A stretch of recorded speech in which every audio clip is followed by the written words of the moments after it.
आज से बस 1-2 साल पहले की ही बात है जब लोग बॉलीवुड को पूरी तरीके से बॉयकॉट करने में लगे थे। फिर चाहे वो नेपोटिज्म जैसे बड़े रीजन से हो या फिर आइटम सॉन्ग में एक पर्टिकुलर कलर यूज करने जैसा एक छोटे कारण की वजह से हो, जिसका डायरेक्ट इफेक्ट हमें बॉक्स ऑफिस कलेक्शन में दिखा। जो कितना बुरा था वो आप इस बात से अंदाजा लगा सकते हो कि बॉलीवुड में 2020 से लेके 2022 तक जितने भी सारे मूवीज रिलीज हुए थे उनमें टोटल 9 मूवीज को ही सक्सेस मिल पाया, जबकि टोटल मूवी रिलीज हुए थे 100 से भी ज्यादा का। जो सब देख के ये तो पक्का था कि अगर ऐसा ही चलता रहा तो बॉलीवुड मेन स्ट्रीम मीडिया में और बहुत दिनों के लिए सस्टेन नहीं कर पाएगी, क्योंकि तब तक साउथ इंडस्ट्री भी धीरे धीरे पूरे भारत में पैन इंडिया मूवी रिलीज के द्वारा अपना पकड़ जमा रही थी, जिसमें कंटेंट ड्रिवन मूवीज भी शामिल थी और मासी मूवीज भी। और इस खतरनाक कॉम्बिनेशन की वजह से ऑडियंस के पास और कोई दूसरा ऑप्शन बच ही नहीं गया था कि वो बॉलीवुड की तरफ मुंह उठा के भी देखे। लेकिन आज 2023 में पूरा सीन चेंज हो चुका है, क्योंकि आज बॉलीवुड की कलेक्शन देख के आप कह सकते हो कि बॉलीवुड कम बैक कर चुका है। तो ये सब कैसे पॉसिबल हो पाया वही आज के इस वीडियो में हम देखेंगे। देखिए, ऐसा बिल्कुल भी नहीं है कि बस 2023 में ही बॉलीवुड को सक्सेस मिलना चालू हो रहा है, क्योंकि बॉलीवुड को सक्सेस मिलना 2022 के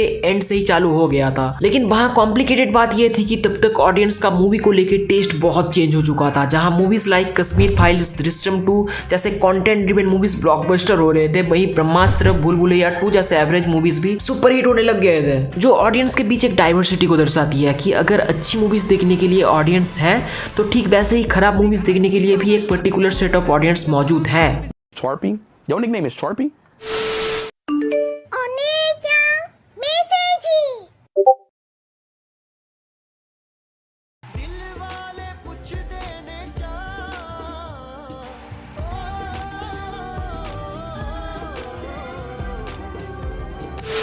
और ऐसे ही बॉलीवुड के लिए धीरे धीरे 2022 खत्म हुआ और आया 2023। 2023 is like the best thing that have ever happened to Bollywood after a long time, जहां एक नहीं total 5 movies all time blockbuster हो गए, जिसमें शामिल थे जवान, पठान, गदर 2, केरला स्टोरी और रिसेंटली आई हुई एनिमल। अब ये सब एक कंटेंट ड्रिवन मूवीज है या फिर एक एवरेज मूवीज, वो मैं आपके ऊपर छोड़ता हूँ। लेकिन मैंने जब इन 5 ऑल टाइम ब्लॉकबस्टर मूवीज को देखा और एनालाइज किया, तब मुझे इनमें से बस केरला स्टोरी को छोड़ के एक बहुत इंपॉर्टेंट पैटर्न देखने को मिला, जिसके बारे में लिटरली कोई बात भी नहीं कर रहा, व्हिच इज ऑड, क्योंकि दिख तो ये सभी को रहा है, जो है मूवीज में सिग्मा और मस्कुलिन मर्दों का डिपिक्शन, जैसा बॉलीवुड पहले किया करता था और टॉलीवुड हमेशा से करता आ रहा है। मतलब कि वही मासी डायलॉग डिलीवरी, वही एक इंसान का सिगार लेके 10 जन को मार देना, वही दुनिया जमाने का केयर ना करना, अकेले ही पूरा फौज संभाल लेना, जिसको बॉलीवुड रोमांटिसिज्म की वजह से लगभग भूल ही गया था। लेकिन जब सेम इसी चीज को टॉलीवुड KGF 2 और विक्रम और RRR जैसी मूवीज में अप्लाई करके सक्सेस बटोर रहा था, तब शायद इन्हें ख्याल आया कि इन्हें भी तो उस टाइप की मूवीज बनानी चाहिए। And then we got movies like Pathaan, Jawan, Gadar 2, Animal, जो सब एक सिग्मा स्ट्रॉन्ग मेल के कैरेक्टर के ऊपर बेस्ड है, किसी रोमांटिक हीरो के ऊपर नहीं। अब इससे जैसे बॉलीवुड को एक फायदा मिला, ठीक वैसे ही एक नुकसान भी हुआ। Content driven movies like OMG 2, Sam Bahadur, 12th fail जैसी सच में अच्छी मूवीज बॉक्स ऑफिस में उतना कमाल नहीं कर पाई जितना उसे करना चाहिए था। अब 12th फेल का तो समझ में भी आता है कि उसमें कोई उतना बड़ा स्टार नहीं था, बट OMG 2 और सैम बहादुर में तो था।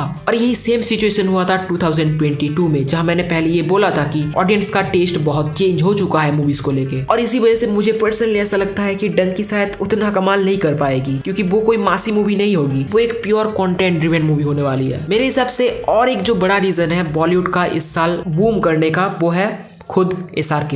लोग चाहे किसी को भी कितना भी बड़ा सुपरस्टार बना ले, बट आई थिंक कि SRK के ऊपर अभी तो कोई भी नहीं उठ सकता। हाँ, कंटेंडर जरूर मौजूद है पूरे फिल्म इंडस्ट्री में, जो शायद उन्हें बाद में कभी टॉप कर भी दे, बट अभी के लिए तो कोई चांस ही नहीं है। और यही वो रीजन है कि 5 साल ब्रेक लेने के बाद भी जहाँ बाकी कोई एक्टर अगर इतना ब्रेक ले ले तो साला सोच में पड़ जाए कि साला मैं रिलेवेंट रहूंगा भी कि नहीं। वहीं इस बंदे ने अकेले अपने दम पे एक ही साल में 2 ऑल टाइम ब्लॉकबस्टर देके चला गया, जिससे सिर्फ SRK का ही कमबैक नहीं हुआ, पूरे बॉलीवुड का हुआ। और यही वो सारे रीजन है जिसकी वजह से मुझे ऐसा लगता है कि बॉलीवुड इतना ज्यादा डोमिनेट हो चुका है इस साल। तो बस यहीं पे मैं अपना वीडियो खत्म करता हूँ। अगर आपको मेरा ये वीडियो पसंद आया तो फिर प्लीज इस वीडियो को एक लाइक करके कमेंट करके बताना कि ये वीडियो कैसा था। और अगर इनके चैनल में कहीं से घूमते घूमते आ गए हो तो बाकी के वीडियोस भी देख के अगर तुम्हें लगे कि हाँ सब्सक्राइब करना चाहिए तो फिर please do consider subscribe on this channel to get more quality content like this. बाकी फ्यूचर में मुझे पता है कि हम लोग फोड़ने वाले हैं, क्योंकि मैं अपने कंटेंट का रेंज बस मूवीज तक ही लिमिटेड नहीं रखने वाला, मुझे और भी चीजें एक्सप्लोर करनी है। तो फिर उसके लिए मेरे को आप लोगों का सपोर्ट चाहिए। बाकी आपको पता है कि क्या करना है। मैं चला एल्पेन लीवे खाने, बाय। अभी यार पैसा कौन ले गया? मैं